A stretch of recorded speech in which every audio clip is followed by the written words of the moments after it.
Welcome to Windy Night Stories. Tonight's story is by Edith Nesbitt, The Ebony Frame.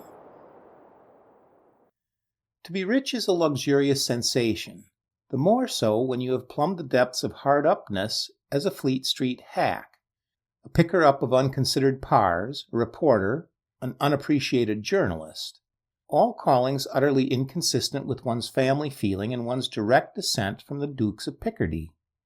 When my Aunt Dorcas died and left me $700 a year and a furnished house in Chelsea, I felt that life had nothing left to offer except immediate possession of the legacy. Even Mildred Mayhew, whom I had hitherto regarded as my life's light, became less luminous. I was not engaged to Mildred, but I lodged with her mother, and I sang duets with Mildred, and gave her gloves when it would run to it, which was seldom. She was a dear, good girl, and I meant to marry her some day. It is very nice to feel that a good little woman is thinking of you. It helps you in your work, and it is pleasant to know she will say yes when you say, will you? But, as I say, my legacy almost put Mildred out of my head, especially as she was staying with friends in the country just then. Before the first gloss was off my new mourning, I was seated in my aunt's new armchair in the front of the fire in the dining room of my own house. My own house. It was grand, but rather lonely. I did think of Mildred just then. The room was comfortably furnished with oak and leather. On the walls hung a few fairly good oil paintings, but the space above the mantelpiece was disfigured by an exceedingly bad print, The Trial of Lord William Russell, framed in a dark frame. I got up to look at it. I had visited my aunt with dutiful regularity, but I never remembered seeing this frame before. It was not intended for a print, but for an oil painting. It was of fine ebony, beautifully and curiously carved. I looked at it with growing interest, and when my aunt's housemaid, I had retained her modest staff of servants, came in with the lamp, I asked her how long the print had been there. Mistress only bought it 2 days before she took ill, she said, but the frame, she didn't want to buy a new one, so she got this out of the attic. There's lots of curious old things there, sir. Had my aunt had this frame long? Oh, yes, sir. It came long before I did, and I've been here 7 years come Christmas. There was a picture in it. That's upstairs, too. But it's that black and ugly, it might as well be a chimney back. I felt a desire to see this picture. What if it were some priceless old master in which my aunt's eyes had only seen rubbish? Directly after breakfast next morning, I paid a visit to the lumber room. It was crammed with old furniture enough to stock a curiosity shop. All the house was furnished solidly in the early Victorian style, and in this room, everything not in keeping with the drawing-room suite ideal was stowed away. Tables of papier-mâché and mother-of-pearl, straight-back chairs with twisted feet and faded needlework cushions, fire screens of old-world design, oak bureau with brass handles, a little work table with its faded, moth-eaten silk flutings, hanging in disconsolate shreds. On these, and the dust that covered them, blazed the full daylight as I drew up the blinds. I promised myself a good time re-enshrining these household gods in my parlor, and promoting the Victorian suite to the attic. But at present my business was to find the picture as black as the chimney back, and presently, behind a heap of hideous still-life studies, I found it. Jane the housemaid identified it at once. I took it downstairs carefully and examined it. No subject, no color were distinguishable. There was a splodge of darker tint in the middle, but whether this was a figure or tree or house, no man could have told. It seemed to be painted on a very thick panel, bound with leather. I decided to send it to one of those persons who pour on rotting family portraits the water of eternal youth. Mere soap and water, Mr. Besant tells us it is. But even as I did so, the thought occurred to me to try my own restorative hand at the corner of it. My bath sponge, soap, and nail brush, vigorously applied for a few seconds, showed me that there was no picture to clean. Bare oak presented itself to my persevering brush. I tried the other side, Jane watching me with indulgent interest. The same result.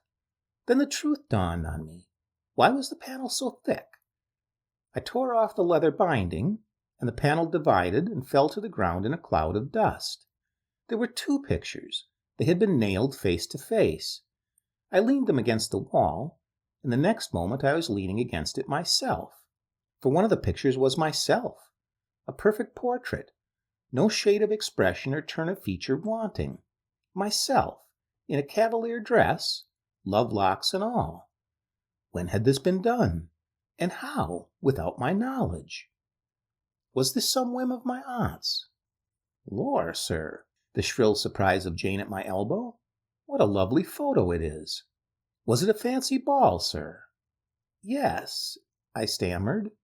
I don't think I want anything more now. You can go. She went, and I turned, still with my heart beating violently, to the other picture. This was a woman of the type of beauty beloved by Burne-Jones and Rossetti. Straight nose, low brows, full hips, thin hands, large, deep, luminous eyes. She wore a black velvet gown. It was a full-length portrait. Her arms rested on the table beside her, and her head on her hands. But her face was turned full forward, and her eyes met those of the spectator bewilderingly. On the table by her were compasses and instruments whose uses I did not know, books, a goblet, and a miscellaneous heap of paper and pens. I saw all this afterwards. I believe it was a quarter of an hour before I could turn my eyes away from hers. I have never seen any other eyes like hers. They appealed, as a child's or a dog's do. They commanded, as might those of an empress. "Shall I sweep up the dust, sir?" Curiosity had brought Jane back. I acceded. I turned from her my portrait. I kept between her and the woman in the black velvet. When I was alone again, I tore down The Trial of Lord William Russell, and I put the picture of the woman in its strong ebony frame. Then I wrote to a frame maker for a frame for my portrait. It had so long lived face to face with this beautiful witch that I had not the heart to banish it from her presence, from which it will be perceived that I am by nature a somewhat sentimental person. The new frame came home, and I flung it opposite the fireplace. An exhaustive search among my aunt's papers showed no explanation of the portrait of myself, no history of the portrait of the woman with the wonderful eyes. I only learned that all the furniture together had come to my aunt at the death of my great-uncle, the head of the family, and I should have concluded that the resemblance was only a family one, if everyone who came in had not exclaimed at the speaking likeness. I adopted Jane's fancy ball explanation. And there, one might suppose, the matter of the portraits ended. One might suppose it, that is, if there was not evidently a good deal more written here about it. However, to me, then, the matter seemed ended. I went to see Mildred. I invited her and her mother to come and stay with me. I rather avoided glancing at the picture in the ebony frame. I could not forget, nor remember without singular emotion, the look in the eyes of that woman when mine first met them. I shrank from meeting that look again. I reorganized the house somewhat, preparing for Mildred's visit. I turned the dining room into a drawing room. I brought down much of the old-fashioned furniture, and, after a long day of arranging and rearranging, I sat down before the fire, and, lying back in a pleasant languor, I idly raised my eyes to the picture. I met her dark, deep hazel eyes, and once more my gaze was held fixed as by a strong magic, the kind of fascination that keeps one sometimes staring for whole minutes into one's own eyes in the glass. I gazed into her eyes, and felt my own dilate, pricked with a smart like the smart of tears. "I wish," I said, "oh, how I wish you were a woman and not a picture. Come down, come down." I laughed at myself as I spoke, but even as I laughed, I held out my arms. I was not sleepy. I was not drunk. I was wide awake and as sober as ever was a man in this world. And yet, as I held out my arms, I saw the eyes of the picture dilate, her lips tremble. If I were to be hanged for saying it, it is true. Her hands moved slightly, and a sort of flicker of a smile passed over her face. I sprang to my feet. "This won't do," I said, still aloud. Firelight does play strange tricks. I'll have the lamp." I pulled myself together and made for the bell. My hand was on it when I heard a sound behind me and turned, the bell still unrung. The fire had burned low, and the corners of the room were deeply shadowed. But surely there, behind the tall work chair, was something darker than a shadow. "I must face this out," I said, "or I shall never be able to face myself again." I left the bell. I seized the poker and battered the dull coals into a blaze. Then I stepped back resolutely and looked up at the picture. The ebony frame was empty. From the shadow of the work chair came a silken rustle, and out of the shadow the woman of the picture was coming towards me. I hope I shall never again know a moment of terror so blank and absolute. I could not have moved or spoken to save my life. Either all the known laws of nature were nothing, or I was mad. I stood trembling, but I am thankful to remember I stood still while the black velvet gown swept across the hearthrug towards me. Next moment a hand touched me, a hand soft, warm, and human, and a low voice said, "You called me. I am here." At that touch and that voice, the world seemed to give a sort of bewildering half-turn. I hardly knew how to express it, but at once it seemed not awful, not even unusual, for portraits to become flesh, only the most natural, most right, most unspeakably fortunate. I laid my hand on hers. I looked from her to my portrait. I could not see it in the firelight. "We are not strangers," I said. "Oh no, not strangers." Those luminous eyes were looking up into mine. Those red lips were near me. With a passionate cry, a sense of having suddenly recovered life's one great good that had seemed wholly lost, I clasped her in my arms. She was no ghost. She was a woman, the only woman in the world. "How long," I said, "oh, love, how long since I lost you?" She leaned back, hanging her full weight on the hands that were clasped behind my head. "How can I tell how long?" "There is no time in hell," she answered. "It was not a dream. Ah, no, there are no such dreams. I wish to God there could be. When in dreams do I see her eyes, hear her voice, feel her lips against my cheek, hold her hands to my lips, as I did that night, the supreme night of my life. At first we hardly spoke. It seemed enough, after long grief and pain, to feel the arms of my true love round me again. It is very difficult to tell this story. There are no words to express the sense of glad reunion, the complete realization of every hope and dream of a life that came upon me as I sat with my hand in hers and looked into her eyes. How could it have been a dream when I left her sitting in the straight-backed chair and went down to the kitchen to tell the maids I should want nothing more, that I was busy and did not wish to be disturbed, when I fetched wood for the fire with my own hands and, bringing it in, found her still sitting there, saw the little brown head turn as I entered, saw the love in her dear eyes when I threw myself at her feet and blessed the day I was born, since life had given me this. Not a thought of Mildred. All the other things in my life were a dream. This, its one splendid reality. "I am wondering," she said after a while, when we had made such cheer of the other as true lovers may after long parting, "I am wondering how much you remember of our past." "I remember nothing," I said. "Oh, my dear lady, my dear sweetheart, I remember nothing but that I love you, that I have loved you all my life." "You remember nothing, really nothing." "Only that I am yours, that we have both suffered, that—" "Tell me, my mistress dear, all that you remember. Explain it all to me. Make me understand. And yet, no, I don't want to understand. It is enough that we are together. If it was a dream, why have I never dreamed it again?"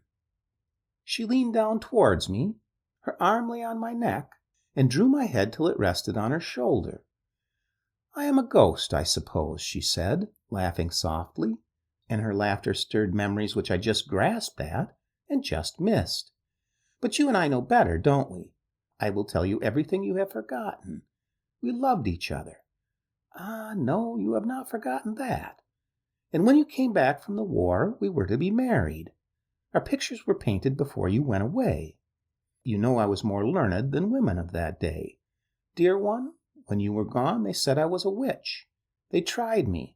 They said I should be burned, just because I had looked at the stars and gained more knowledge than they.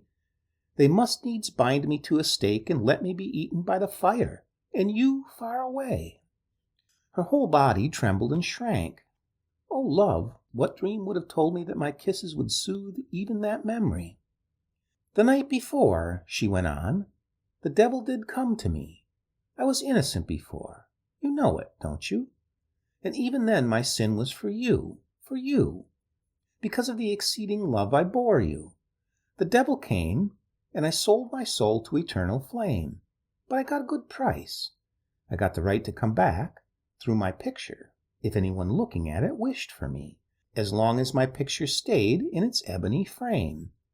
That frame was not carved by man's hand. I got the right to come back to you. Oh, my heart's heart. And another thing I won, which you shall hear anon. They burned me for a witch. They made me suffer hell on earth. Those faces all crowding round, the crackling wood and the smell of the smoke. Oh, love, no more, no more. When my mother sat that night before my picture, she wept and cried, "Come back, my poor lost child." And I went to her with glad leaps of heart. Dear, she shrank from me, she fled, she shrieked and moaned of ghosts. She had our pictures covered from sight and put again in the ebony frame. She had promised me my picture should always stay there. Ah, through all these years, your face was against mine. She paused. But the man you loved, you came home. My picture was gone. They lied to you, and you married another woman. But some day I knew you would walk the world again, and that I should find you. The other gain, I asked. The other gain, she said slowly, I gave my soul for. It is this. If you will give up your hopes of heaven, I can remain a woman, I can live in your world, I can be your wife. Oh, my dear, after all these years at last, at last. If I sacrifice my soul, I said slowly, with no thought of the imbecility of such talk in our so-called 19th century. If I sacrifice my soul, I win you? Why, love, it's a contradiction in terms. You are my soul. Her eyes looked straight into mine. Whatever might happen, whatever did happen, whatever may happen, our two souls in that moment met and became one. Then you choose. You deliberately choose to give up your hopes of heaven for me, as I have given up mine for you? I decline, I said, to give up my hope of heaven on any terms. Tell me what I must do, that you and I must make our heaven here, as now, my dear love. I will tell you tomorrow, she said. Be alone here tomorrow night. 12 is ghost's time, isn't it? And then I will come out of the picture and never go back to it. I shall live with you, and die, and be buried, and there will be an end of me. But we shall live first, my heart's heart. I laid my head on her knee. A strange drowsiness overcame me. Holding her hand against my cheek, I lost consciousness. When I awoke, the gray November dawn was glimmering, ghost-like, through the uncurtained window. My head was pillowed on my arm, which rested. I raised my head quickly, not on my lady's knee, but on the needle-worked cushion of the straight-backed chair. I sprang to my feet. I was stiff with cold and dazed with dreams, but I turned my eyes on the picture. There she sat, my lady, my dear love. I held out my arms, but the passionate cry I would have uttered died on my lips. She had said 12 o'clock. Her lightest word was my law. So I only stood in front of the picture and gazed into those gray-green eyes till tears of passionate happiness filled my own. Oh, my dear, how shall I pass the hours till I hold you again? No thought, then, of my life's completion and consummation being a dream. I staggered up to my room, fell across my bed, and slept heavily and dreamlessly. When I woke it was high noon. Mildred and her mother were coming to lunch. I remembered, at one shock, Mildred's coming and her existence. Now, indeed, the dream began.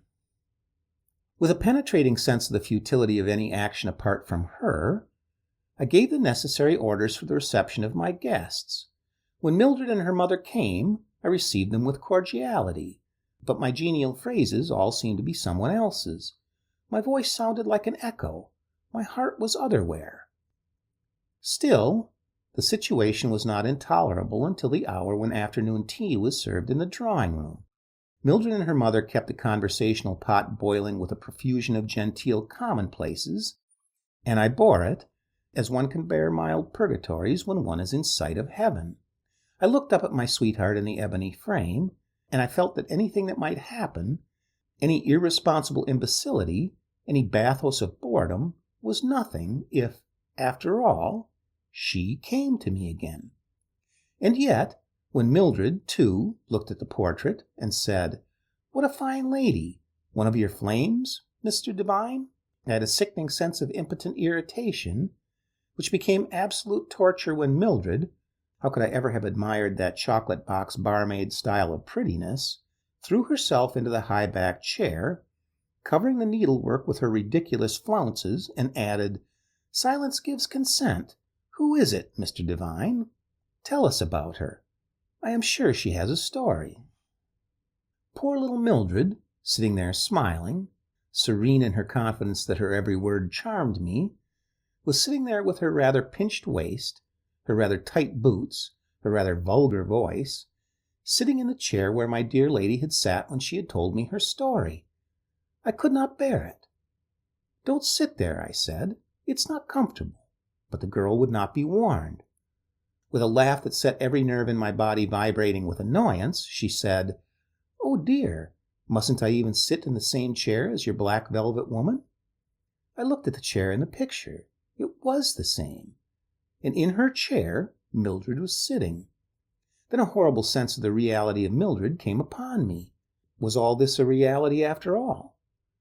But for fortunate chance might Mildred have occupied not only her chair, but her place in my life? I rose. "I hope you won't think me very rude," I said, "but I am obliged to go out." I forget what appointment I alleged. The lie came readily enough. I faced Mildred's pouts with the hope that she and her mother would not wait dinner for me. I fled. In another minute I was safe, alone, under the chill, cloudy autumn sky, free to think of my dear lady. I walked for hours along streets and squares. I lived over again and again every look, word, and hand touch, every kiss. I was completely, unspeakably happy. Mildred was utterly forgotten. My lady of the ebony frame filled my heart and soul and spirit. As I heard 11 boom through the fog, I turned and went home. When I got to my street, I found a crowd surging through it, a strong red light filling the air. A house was on fire. Mine. I elbowed my way through the crowd. The picture of my lady, that, at least, I could save. As I sprang up the steps, I saw, as in a dream, yes, all this was really dreamlike, I saw Mildred leaning out of the first-floor window, wringing her hands. "Come back, sir," cried a fireman. "We'll get the young lady out right enough." But my lady! I went on up the stairs, crackling, smoking, and as hot as hell, to the room where her picture was. Strange to say, I only felt that the picture was a thing we should like to look on through the long, glad, wedded life that was to be ours. I never thought of it as being one with her. As I reached the first floor, I felt arms around my neck. The smoke was too thick for me to distinguish features. "Save me," a voice whispered. I clasped the figure in my arms and, with a strange disease, bore it down the shaking stairs and out into safety. It was Mildred. I knew that directly I clasped her. "Stand back," cried the crowd. "Everyone's safe," cried a fireman. The flames leaped from every window. The sky grew redder and redder. I sprang from the hands that would have held me.